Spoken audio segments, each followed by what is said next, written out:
Camp Lakebottom has got to be one of the worst shows ever of all time. The show is a ripoff of Camp Lazlo and Lila in the Loop, which are way better than this. 1.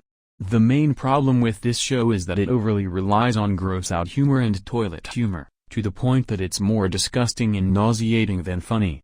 Examples of this include fart humor, especially from Squirt, disturbing snot shots, already presented in the title, which are covered in a mucus-like substance. 2. Cliched, unoriginal, annoying, and repetitive writing that never goes beyond the redundant gross-out and unpleasant jokes. A good chunk of the plots used in the show is also very cliché, generic, and predictable. 3. Frequent use of many character clichés, like Maggie and Susie's brother-sister hate relationship and the wrong bus that takes the main characters to an unexpected and mysterious area they didn't intend to visit. 4. Laughable, cringeworthy, and/or nonsensical names for the characters and locations like Butt Squat, Rosebud, Squirt, Fitablo, Itabitocus, Lakebottom, Sunny Smiles, and Icky Gloomy. 5. The flash animation may look fluid, but it never really goes above average.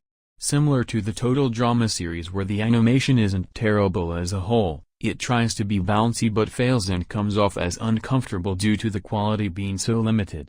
It isn't helping that it was animated by Jam-Filled Toronto, who also animated another bad Canadian series, Nunchucks. As a coincidence, Camp Lakebottom and Nunchucks were both produced by 9 Story Media Group, and it gets unacceptable when you realize this is the same studio that provided the fluid animation for The Loud House, despite its downgrade in Season 4 onwards. And 6. Gretchen's voice by demonic Melissa Outro is very annoying, and she sounds more like a drag queen than an actual tomboy. And while the rest of the voice acting is decent for the most part, it can be very grating to hear at times, most notable with Itabitocus screaming in the middle of the Sword of Itabitocus, in which his screaming is painful, insufferable, and irritating, to the point where it will get on your last nerves. See it for yourself. So, Camp Lakebottom sucks, and so does GarageBand. Lila in the Loop is much better than Camp Lakebottom.